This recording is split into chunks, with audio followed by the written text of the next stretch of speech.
Okay, so I was not planning on doing a second reading today. However, I got to looking at things and the reading I did yesterday got removed.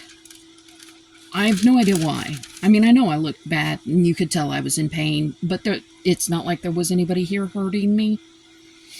I haven't received anything from YouTube telling me why it's not there. All I know is it's not there. It was posted. There had been views. I am sorry this has happened. I will go through. We left off at 1637 was where I started yesterday. And I took it through to,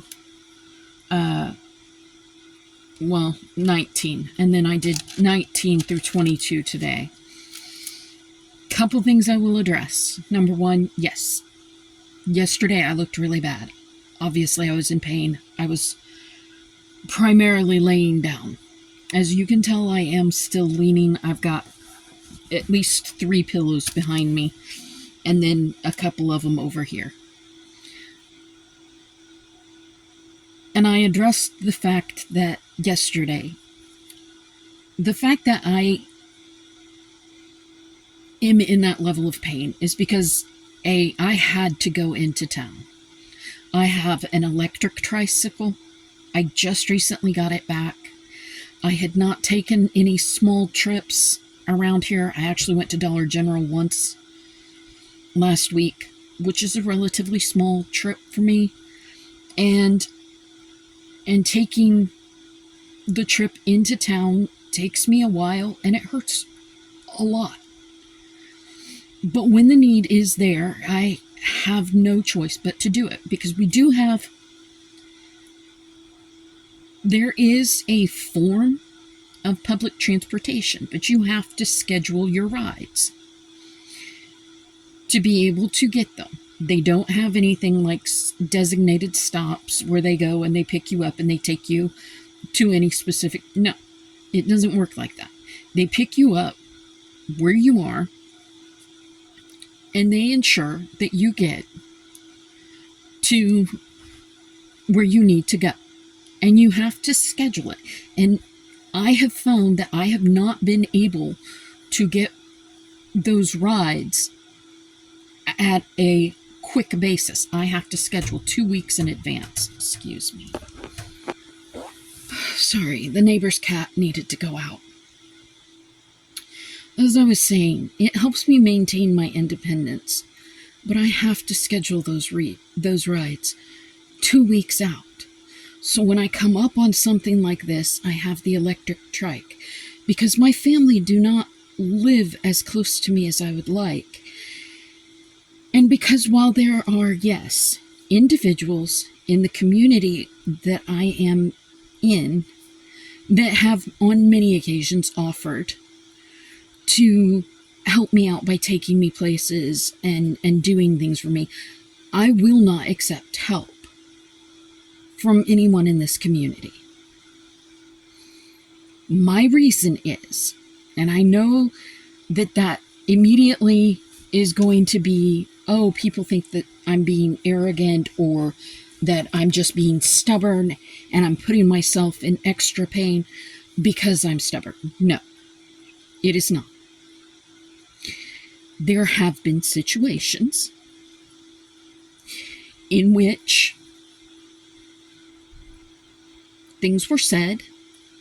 I accepted an individual's help,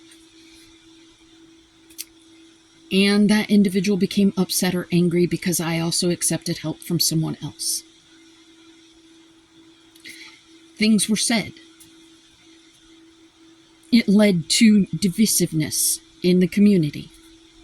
And to me, divisiveness is not of God. And I will not put myself in that position. I will not put myself in a position that will create divisiveness between others. Because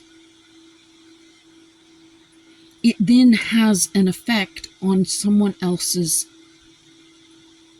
walk with God. Now, I say that, and yet I know I speak out. Well, I speak my mind on the current political situation. To me, that is a matter of ensuring that God's work is done.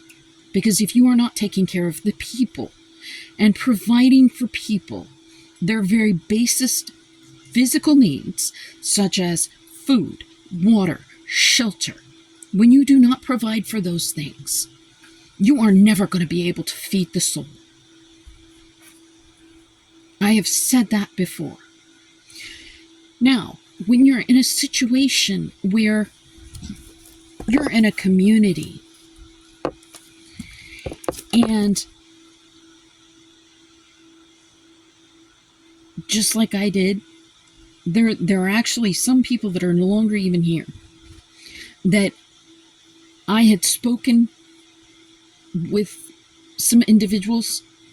I was on friendly terms with them. Someone else was not, and when they spoke to me, they spoke pretty foully to me.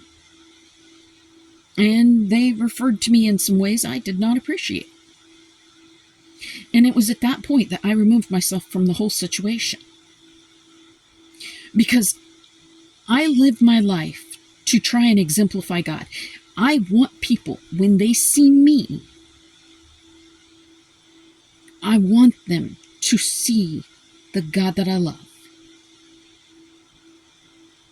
I want them, as I've said before, if I get out of this life and there is nothing else said about me other than that woman really loved Christ, well then, I have lived my life the way I wanted to.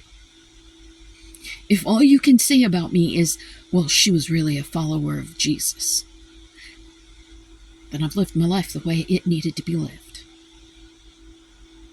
But if I am involving myself in the day-to-day back and forth of people that they are divided amongst themselves, they're angry amongst themselves, if there is something that I do that causes them to become angry with each other, well then, it is incumbent upon me to take myself out of that situation.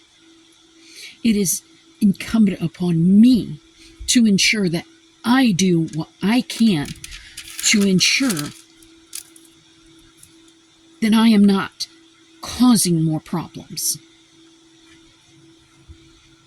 And so I do not accept assistance from the people in this community. Not because there aren't really good people here, not because there aren't people that I know would not have the problem, but because there are those in this community that would. It doesn't make them bad, it doesn't make them good, it doesn't make them anything other than I know that it would cause a problem. And so I ensure that I am not part of that problem. And if that means that I have to put myself in a large amount of pain and wind up taking 2 days to more or less alleviate the swelling that is all up and down my spine and alleviate the pain that I am in, then I will do that to further benefit the possible movement of God. I will accept physical pain. I have no problem with that. God and I have had that conversation. And that's on me. And so I will ride my electric trike with its devised headrest, and I will come home and I will rest and I will endure the pain. And I will also know that I am still doing what I need to do to maintain my independence and to ensure that I am not getting in the way of God's work. That may sound stupid to you, but maybe that's just the way you have to live your life. Maybe you don't have that situation with God. I do.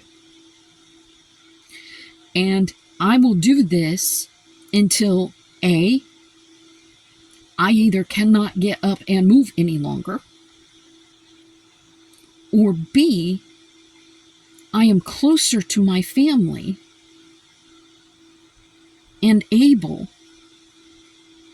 to ask them for help without inconveniencing them, or in somewhere where there is a better system of transportation. But those are the reasons. And assisted living, being closer to my family so that they're not inconvenienced, finding a place that has a better transport system. Yes, those are all possible. Yes, they may be something that will occur in the future. But until then, until God moves me or moves them or whatever, this is where we are. And so, yes, I will show up here from time to time and probably look like I'm in a lot of pain, because I probably am in a lot of pain. Yesterday, I went through 8 patches, 8 lidocaine patches, and 12 Aleve.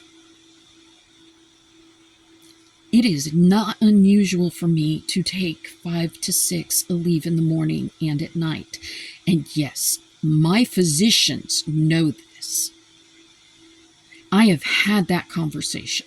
I will not have a surgery because I will not be put under anesthesia ever again and be in a room not knowing what is going on, not being able to have, and that is a problem I have. That is an issue that I have. That is my own little paranoia, and I won't go into why or how, but unless they can do it under a local anesthetic, I'm not having another surgery.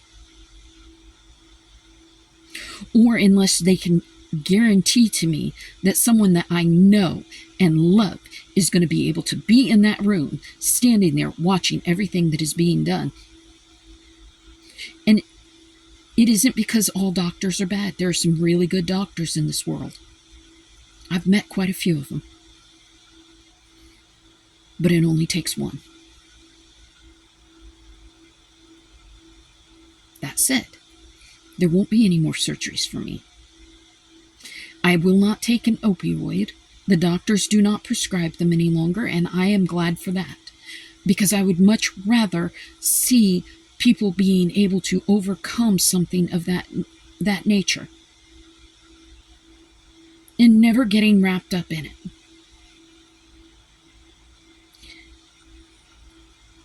I've seen drug addiction up close and personal. It's not fun. It's not pretty. And I'm sorry. I would not wish that on anyone. So no, I don't worry about taking opioids. I'm not going to. I cannot take narcotics. I am allergic to them. I will vomit for days on end. You give me a narcotic, I will pass out and vomit, and it is not pretty. So, we don't do it. I don't take muscle relaxers because I'm allergic to them. So I take the Aleve, the doctors know. We're good. That explains to you why I live the way that I live. That explains to you the problems that I deal with. As I said, there are good people in this community. I appreciate many of them. But because from time to time you're going to run into one or two that are not going to be so great, and that are going to be influenced to have issues with someone else and place me as a cause for their division, I will not put myself in that position. I will not allow myself to become a stumbling block between someone else and God. That's just me. Not going to happen. Now, yesterday, or the day before, we left off at 16 and 37. David left Asaph and his associates before the ark of the covenant of the Lord to minister there regularly, according to each day's requirements. He also left Obed-Edom and his 68 associates to minister with them. Obed-Edom, son of Jeduthun, and also Hosea were gatekeepers. David left Zadok the priest and his fellow priests before the tabernacle of the Lord at the high place in Gibeon to present burnt offerings to the Lord on the altar of burnt offering regularly, morning and evening, in accordance with everything written in the law of the Lord, which he had given Israel. With them were Haman and Jeduthun, and the rest of those chosen and designated by name to give thanks to the Lord, for his love endures forever. Haman and Jeduthun were responsible for the sounding of the trumpets and cymbals, and for the playing of the other instruments, for sacred song. The sons of Jeduthun were stationed at the gate. Then all the people left, each for his own home, and David returned home to bless his family. Chapter 17, God's promise to David. Now understand that this tabernacle is set up at Gibeon. This is not yet in Jerusalem. We have not yet seen the site of the Temple Mount. That's not what this is. Okay? This is still in Gibeon. I believe that's what it said. Gibeon, yes. Chapter 17, God's promise to David. After David was settled in his palace, he said to Nathan the prophet, "Here I am living in a palace of cedar, while the ark of the covenant of the Lord is under a tent." Nathan replied to David, "Whatever you have in mind, do it, for God is with you." Now, understand, first and foremost, this is Nathan, a prophet. This is not Nathan, his son. Secondly, Nathan did not inquire of God because Nathan was aware that David had that close bond with God. So, Nathan screwed up and made an assumption.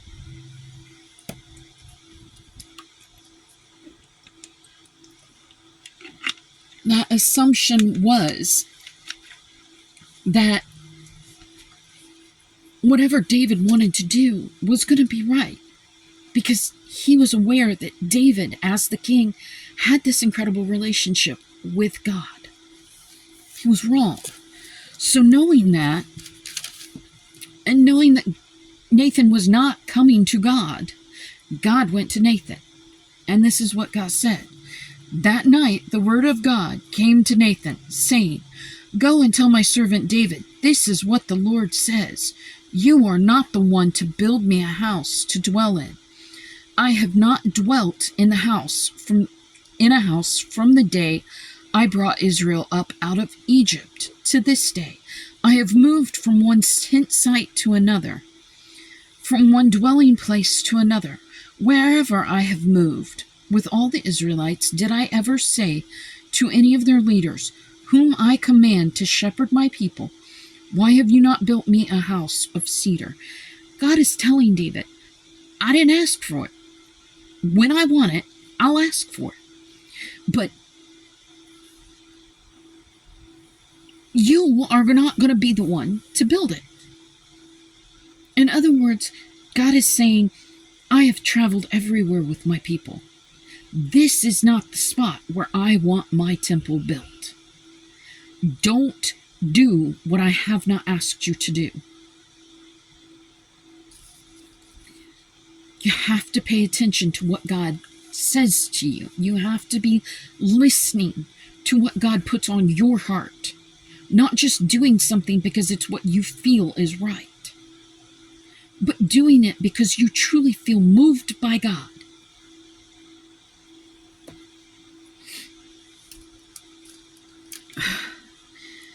Now then, tell my servant David, this is what the Lord Almighty says. I took you from the pasture and from following the flock to be ruler over my people Israel. I have been with you wherever you have gone, and I have cut off all your enemies from before you. Now I will make your name like the names of the greatest men of the earth, and I will provide a place for my people Israel, and will plant them so that they can have a home of their own and no longer be disturbed. Wicked people will not oppress them any more, as they did at the beginning, and have done ever since the time I appointed leaders over my people Israel. I will also subdue all your enemies. I declare to you that the Lord will build a house for you when your days are over and you go to be with your fathers. I will raise up your offspring to succeed you, one of your own sons, and I will establish his kingdom. He is the one who will build a house for me, and I will establish his throne forever. I will be his father, and he will be my son. I will never take my love away from him, as I took it away from your predecessor. I will set him over my house and my kingdom forever. His throne will be established forever. Understand, again, God is foreshadowing here. Yes, David is only thinking of the future heir. David has no idea who Solomon is, hasn't heard of Solomon. Solomon has not been born. Solomon is not yet the heir. Yet, David is aware that God is going to create from his line one that will reign over all of God's people, one that will build an everlasting temple. This is God foreshadowing, because it isn't just Solomon that God is talking about. Yes, God is going to give love to Solomon. Yes, God is going to have Solomon build a temple. Yes, that temple is going to be something that we are going to talk about forever. But this is God foreshadowing, saying, we're coming across a time when I'm going to make your line something that is never, ever going to come undone. He's going to build a temple that will rival anything ever built. And so then comes Jesus. This is Jesus in the Old Testament. This right here, it's Jesus in the Old Testament. This is God looking forward, pointing directly from the Old Testament right to the New Testament, right to Jesus. It is that foreshadowing. Nathan reported to David all the words of this entire revelation. David's prayer. Excuse me. Then King David went in and sat before the Lord, and he said, "Who am I, O Lord God, and what is my family that you have brought me this far? And as if this were not enough in your sight, O God, you have spoken about the future of the house of your servant. You have looked on me as though I were the most exalted of men, O Lord God." David is saying, why? This is humility. This is a humble man before God. This is humble leadership. It's what God looks for in each and every one of us. Do justly, love mercy, walk humbly before your God. What more can David say to you for honoring your servant? For you know your servant, O Lord. For the sake of your servant and according to your will, you have done this great thing and made known all these great promises. This is for you, God. I know that you're doing this for your greatness, but man, you're being good to me. There is no one like you, O Lord, and there is no God but you, as we have heard with your our own ears, and who is like your people Israel, the one nation on earth whose God went out to redeem a people for himself, and to make a name for yourself, and to perform great and awesome wonders by driving out nations from before your people, whom you redeemed from Egypt. You made your people Israel your very own forever, and you, O Lord, have become their God. And now, Lord, let the promise you have made concerning your servant and his house be established forever. Do as you promised, so that it will be established, and that your name will be great forever. Then men will say, the Lord Almighty, the God over Israel, is Israel's God. And the house of your servant David will be established before you. In other words, David is saying to God, do what you want. My family, me, we're going to serve you. You do what you want, God. We're here for you. We just want to be present.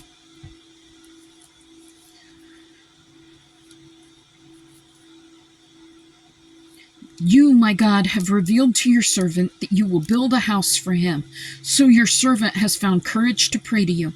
O Lord, you are God. You have promised these things to your servant. Now you have been pleased to bless the house of your servant, that it may continue forever in your sight, O Lord. For you, O Lord, have blessed it, and it will be blessed forever. David's victories, chapter 18. In the course of time, David defeated the Philistines and subdued them, and he took Gath and its surrounding villages from the control of the Philistines. David also defeated the Moabites, and they became subject to him and brought tribute. Moreover, David fought Hadadezer, king of Zobah, as far as Hamath, when he went to establish his control along the Euphrates River. David captured 1,000 of his chariots, 7,000 charioteers, and 20,000 foot soldiers. He hamstrung all but 100 of the chariot horses. When the Arameans of Damascus came to help Hadadezer, king of Zobah, David struck down 22,000 of them. He put garrisons in the Aramean kingdom of Damascus, and the Arameans became subject to him, and they brought tribute. The Lord gave David victory everywhere he went. David took the gold shields carried by the officers of Hadadezer and brought them to Jerusalem from Tebah and Kun, towns that belonged to Hadadezer. David took a great quantity of bronze, which Solomon used to make the bronze sea, the pillars, and various bronze articles. When Tou, king of Hamath, heard that David had defeated the entire army of Hadadezer, king of Zobah, he sent his son Hadoram to King David to greet him and congratulate him on his victory in battle over Hadadezer, who had been at war with Tou. Hadoram brought all kinds of articles of God, and silver and bronze. King David dedicated these articles to the Lord, as he had done with the silver and gold he had taken from all these nations, Edom and Moab, the Ammonites, and the Philistines, and Amalek. Abishai, son of Zeruiah, struck down 18,000 Edomites in the Valley of Salt. He put garrisons in Edom, and all the Edomites became subject to David. The Lord gave David victory everywhere he went. David's officials. David reigned over all Israel, doing what was just and right for all his people. Joab, son of Zeruiah, was over the army. Jehoshaphat, son of Ahilud, was recorder. Zadok, son of Ahitub, and Ahimelech, son of Abiathar, were priests. Shavsha was secretary. Benaiah, son of Jehoiada, was over the Kerethites and Pelethites, and David's sons were chief officials at the king's side. That took us to chapter 19, the battle against the Ammonites, which was where I picked up today. And that video has posted as well. I will get this posted as quickly as I possibly can. I am sorry it came up missing. I don't know what happened. Just understand. And again, I am not saying anything bad about my community, my fellow community members. I am not saying anything about my neighbors. I have good neighbors, I have bad neighbors, everybody does. I'm not saying anything bad about the transport system. I am saying what it is. It is a very good thing.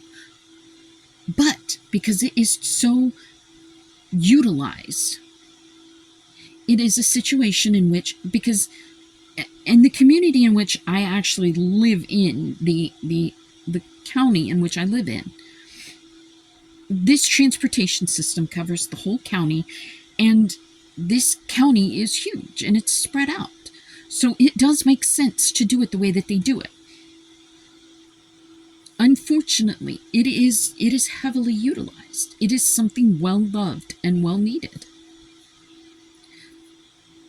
But that does mean that those of us that have minor emergencies have to find other ways of getting around in those instances of having to go and do something quickly. I do not drive. My legs have spasms. My arms have recently started spasming. I do notice it. I have had problems in the past when I was driving and had spasms, and it was not safe. So no, I don't drive. I have thought long and hard a lot of times about getting myself a vehicle that had adaptations, but they're expensive. And that was just not something I was going to spend the money on. My trike works. It just requires that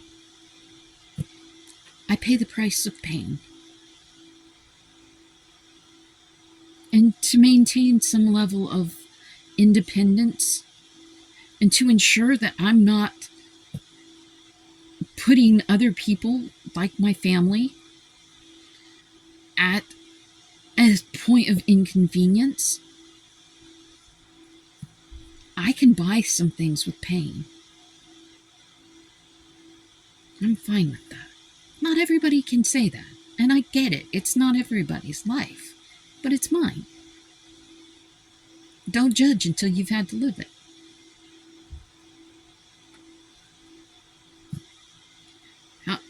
That electric trike, it's something else, man. It does most of the work for me. But that has the design flaw, and they've had to take it in and work on it a couple times. And that was why I was without it for a while. And that was why I was in extra pain this time, because my body had not built up being accustomed to making that trip, or making even other smaller trips.